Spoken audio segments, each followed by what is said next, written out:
Hello dear students, I am your English teacher Shubhankar sir and you are with me on the platform of Digital Educare Bolbari.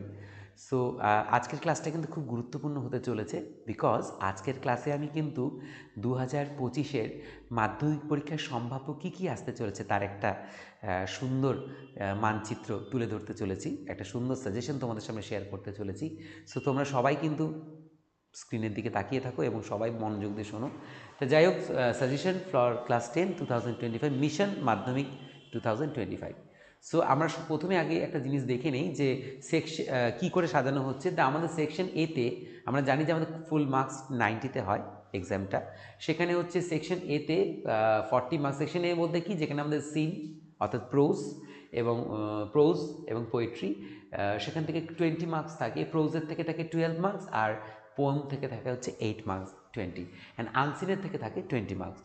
Before share the suggestion, I want to disclose this very informative section of our examination because there are so many students who do not have the particular idea about the syllabus after text examination, even after text examination. So there is a doubt clearance class, definitely suggestion based class. So section B তে থাকছে হচ্ছে grammar and vocabulary 12 + 8 20, 40 হয়ে গেল। 30 marks থাকছে হচ্ছে writing skill, যেখানে আমাদের 3টে রাইটিং অ্যাটেন্ড করতে হচ্ছে। সো এই জিনিসটা কিন্তু একটা ছাত্রছাত্রীর পক্ষে খুব ভালো করে মনে রাখাটা দরকার, কারণ এটা খুব সাহায্য করবে তাদের জিনিসগুলোকে করতে। আর তারপরে থাকছে আমাদের মাধ্যমিকের সাজেশন তৈরি করার আগে একটা চার্ট আমি দেখেছি। This chart definitely will help you. হ্যাঁ, সেটাতে 2017 সালে স্টোরি এসেছিল letter to a friend, processing এসেছিলো, এগুলো হচ্ছে 2017-তে এসেছিলো। 18-তে এসছে অফিসিয়াল লেটার এসছে, বায়োগ্রাফি এসছে, রিপোর্ট এসছে। 19-এ এসছে স্টোরি এসছে, এডিটোরিয়াল লেটার এসছে, নোটিস এসছে। 2020-তে রিপোর্ট এসছে, নোটিস এসছে, 20-তে রিপোর্ট এসছে, লেটার টু ফ্রেন্ড এসছে, প্যারাগ্রাফ এসছে। 22-এ এসেছে notice, story, letter to friend. So and 2020-তে এসেছে বায়োগ্রাফি, এডিটোরিয়াল লেটার, প্যারাগ্রাফ। আর 2025-এ letter to friend, report and notice. So দেখো, এই চার্টটার দিকে যদি তোমরা ভালো করে নজর রাখো তাহলে দেখতে পাবে যে এই বিগত বছরে যে এবার মাধ্যমিক পরীক্ষাগুলো হয়েছে তাদের রাইটিংগুলো কেমন করে আসছে। এটা একটা সুন্দর চিত্র, যে চিত্রটা থেকে তুমি নিজেই এটা সিলেক্ট করতে পারছো যে পরীক্ষা এবার কী আসতে চলেছে। দেখো, রিপোর্ট আর নোটিস তো চলে এসেছে, তো ডেফিনেটলি এগুলো আসছে না, ধরে নেওয়া যায় যে এগুলো আসছে না, কারণ রিপোর্ট আর লেটার চলে এসেছে। সাধারণত যেবার রিপোর্ট আসে সেবার নোটিস আসেনি, কিন্তু দেখো একটু লক্ষ্য করে দেখো। হ্যাঁ, রিপোর্ট এসছে 2020-তে, প্রথমে দেখি স্টোরি এসছে, গেল। এই পরের বার দেখো রিপোর্ট এসছে, ঠিক আছে, তো নোটিস এসে তারপরের বার দেখো স্টোরি, এডিটোরিয়াল, নোটিস এসেছে, দেখো রিপোর্ট আসেনি। সো এইখানে কিন্তু এবার রিপোর্ট আর লেটার দুটোই চলে আসছে। সো আমি যদি এটাকে ধরে নিই যে 2025-এর জন্য যদি না আসে, 2025-এ যদি রিপোর্ট আর নোটিস না আসে, তাহলে পড়ে থাকছে কি? আচ্ছা, লেটার টু ফ্রেন্ড এটাও চলে এসেছে। এটা দিকে তো লেটার টু ফ্রেন্ড আগে আছে না, এডিটোরিয়াল লেটার আগেরবার এসছে, প্যারাগ্রাফ এসছে, বায়োগ্রাফি এসছে, তাকে স্টোরি, হ্যাঁ স্টোরি এবার আসেনি। তো দেখো, স্টোরি এসেছে প্রথমে 17 সালে, তারপরে এসছে হচ্ছে আবার হচ্ছে 18 বাদে 19-এ এসেছে, তারপরে কিন্তু 20 আর তোমার হচ্ছে 20-তে নেই, তারপরে হচ্ছে 22-এ এসেছে। তা স্টোরির দিকটা যদি বলতে পারি, তাহলে বলতে পারি যে স্টোরি আসলে 17, 18 আসেনি, 19-এ আসছে, ঠিক আছে, 20 আসেনি, 21 আসেনি, 22-এ কোভিডের জন্য আসেনি, 22-এ এসছে। তাহলে এবার আমরা দেখতে পাচ্ছি যে এটা আসছে 22-এ এসছে। তাহলে আমরা দেখতে পাচ্ছি যে 23 আসেনি, 24 এও আসেনি, তাহলে 25-এ ডেফিনেটলি কিন্তু স্টোরি আসছে, স্টোরি আসছে। স্টোরি প্রিপারেশন তোমাদের ভালো রাখতে হবে। এইবার দেখো, রিপোর্ট আর নোটিস তো চলে গেল, এডিটোরিয়াল লেটার চলে গেলো, প্যারাগ্রাফ গেল। এইবার দেখো একটা জিনিস কি, যে লেটার কী আছে, এডিটোরিয়াল লেটার চলে আসছে। তো এবার আমরা জানি formally informal letter, editorial letter চলে আসে। লেটার টু ফ্রেন্ড এসেছে 2017 সালে, লেটার টু ফ্রেন্ড এসেছে 20 সালে, 17, 18, 19 আসেনি, 20 সালে এসছে। আচ্ছা, তারপরে হচ্ছে 22-23-এ কিন্তু আর কিছু আসেনি। এবার 24-24-এ এসেছে লেটার টু ফ্রেন্ড।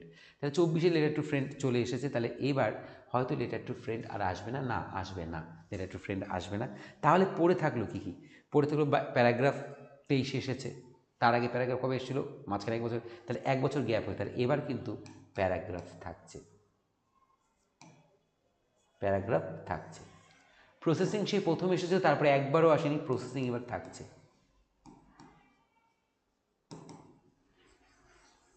বায়োগ্রাফি এসেছিল 23-24 আসেনি, দরকার নেই বায়োগ্রাফি। অফিসিয়াল লেটার কিন্তু দেখা যাচ্ছে যে বেশ কয়েক বছর ধরে কিন্তু অফিসিয়াল লেটারগুলো কিন্তু আসেনি, তাহলে অফিসিয়াল লেটার থাকছে।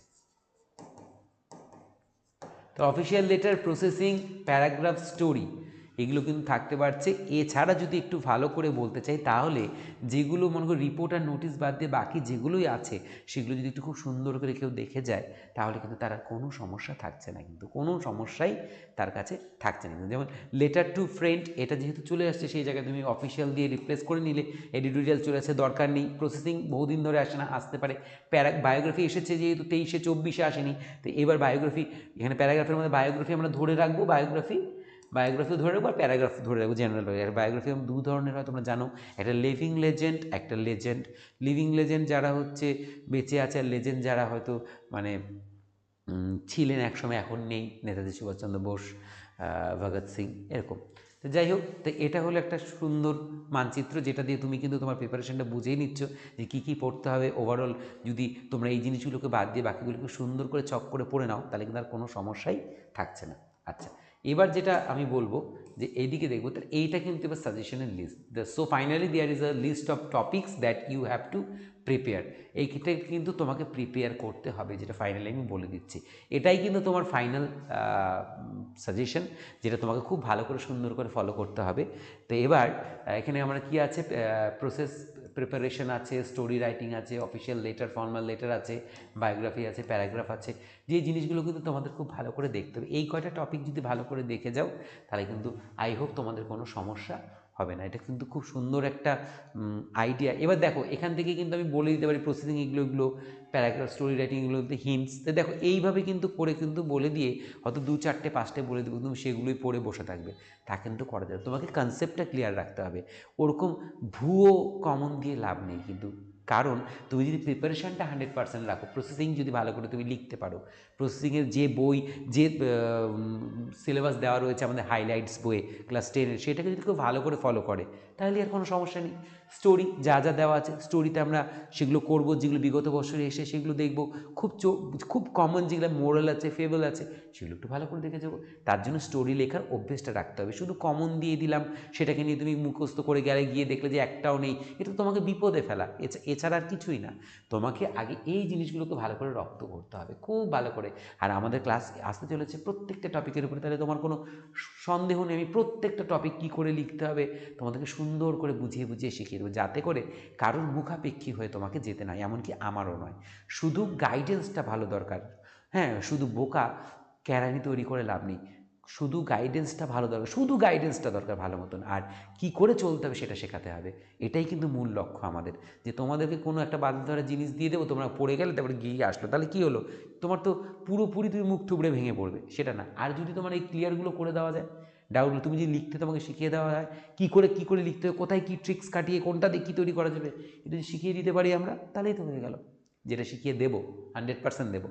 অফিসিয়াল লেটারের ক্ষেত্রে, ফর্মাল লেটারের ক্ষেত্রেও তাই, বায়োগ্রাফির ক্ষেত্রেও তাই, প্যারাগ্রাফের ক্ষেত্রে চাই। যেগুলো সাজেশন এবার দিয়েছি, যেগুলো পরীক্ষায় আসছে, এই প্রিপারেশনগুলো যদি, এই প্রিপারেশনের ইন্টেলটা, এই প্রিপারেশনের মেন সোর্সটা, চাবিটা যদি তোমার হাতে তুলে দিই, যে চাবিটা তুমি ঘোরালেই সব কিছু হয়ে যায়, তো সেটা তৈরি করাটা ভালো না কয়েকটা গোনাগান দিয়ে পড়ে গিয়ে তারপর সেগুলো না এসে মুখ থুবড়ে পড়া ভালো।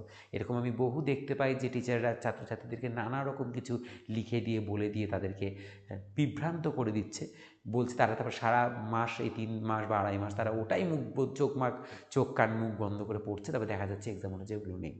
সো দেখো, এটা কিন্তু সাজেশন না, এটা কিন্তু একটা অন্য ধরনের জিনিস হয়ে যাচ্ছে। তা আমি মনে করি দ্য বেস্ট সাজেশন ইজ যে টিচারদেরকে কী কী পড়তে হবে সেটা গাইড করা, এবং তার উপরে থরলি টিচারদের কিন্তু ক্লাস প্রোভাইড করা, এবং কী করে ছাত্রটা লিখবে সেটা হাতে ধরে ধরে শেখানো। কারণ আজকে যে যেটাই দিয়ে দেখ না কেন, সেই সমস্ত উত্তর বা সেই সমস্ত টপিকগুলো নেটে কিন্তু ঢেলাঢেলি পড়ে আছে, একেবারে অ্যাভেলেবেল, কোনো সমস্যাই নেই। এখানে টিচারের কোনো ভূমিকাই নেই, অনেক কিছু চলে আসবে, লিখলে পরেই চলে আসবে, কিন্তু সেটা তো হবে না। একটা স্টুডেন্টকে এক্সাম হলে যেতে হবে পুরোপুরি নিজের উপরে ভরসা করে, পুরোপুরি নিজের উপরে ডিপেন্ড করে, সেই জায়গাটা একটা টিচার শেখাতে বাধ্য। তা আমি সেই দায়িত্বটা তোমাদের কাছ থেকে নিচ্ছি। তোমরা যারা শিখতে চাও, যারা চাচ্ছ যে মাধ্যমিকে যে সাজেশনটা আমি তৈরি করি, যেটাকে দেখে তোমাদের কেউ কেউ বলবে এটা তো কি এমন ধরনের, কিচ্ছু কমন নেই, না কমন নেই, অবশ্যই কমন নেই, কিন্তু এখানে একটা এমন একটা ক্লিয়ার কাট কম্পাস আছে, যে কম্পাসটাকে তুমি সার্কুলার ওয়েতে বা একটা সার্কেল ওয়েতে করে দাও, একদম সার্কেলটা একদম বৃত্তটা একদম গোলই হবে, এইদিক ওদিক এক ফোঁটাও হবে না। আজকে যদি আমি কোনো কিছু ধরা বাঁধা তোমাদের লিখে দিই, ওটা কটা পড়ে তোমরা যাও, গিয়ে তারপরে দেখলে এলো না, তখন কী হবে? এটা তো এক ধরনের মানে অ্যাস্ট্রোলজির মতন ব্যাপারটা হয়ে গেল। তো সেটা না, একেবারে পুরোপুরি ধরে ধরে শেখাবো, প্রত্যেকটা টপিকের উপরে ক্লাস আসবে, আমি তোমাদের সাথে আছি, আমি তোমাদের ইংরেজি শিক্ষক Shubhankar sir. Full of confidence তোমাদের তৈরি করে দেবো, তোমরা ক্লাসে করে দিয়ে বের হয়ে যাবে, কারোর দিকে তাকাতে হবে না, কোনো সাজেশনের দিকে মুখ তুলে যেতে হবে না, একবারে নিজের কনফিডেন্সে তোমরা সেটা করে দেবে। সেই জায়গাটা চলে আসছে খুব শিগগিরই, তোমরা আমার সাথে থাকো, ক্লাসগুলো ভালো করে দেখতে থাকো, এইভাবেই প্রিপারেশনগুলো খাতার মধ্যে তুলে নাও এবং টেস্ট পেপারগুলোকে ভালো করে ফলো করো। যেখানে পারছো না বলো, কী করে শিখবো স্যার, আমি পারছি না লিখতে, স্যার আমি তো লিখতেই পারি না, কী করে লিখতে হয়, আমায় বলো, আমি তোমাদের সাথে আছি। এইভাবে তৈরি করো, সঙ্গে থাকবো, সাথে আছি। বারবারও বলছি এক কথা, সঙ্গে অবশ্যই থাকবো, সাথেও থাকবো, কিন্তু তোমাদের কিন্তু অবশ্যই যোগাযোগটা রাখতে হবে আমার সাথে। তোমরা ভিডিও যে ডেসক্রিপশন বক্স, যেখানে কমেন্ট বক্স যেখানে আছে, সেখানে কমেন্ট দেওয়া যায়, সেই কমেন্ট বক্সের ওখানে কমেন্ট দাও, কী কী প্রয়োজন, কীভাবে শিখবে, আমার সাথে কন্ট্যাক্ট করো। অবভিয়াসলি আমি প্রত্যেকটা জিনিস যেগুলো দেখিয়েছি প্রত্যেকটা হাতে ধরে শেখাবো। Thank you very much.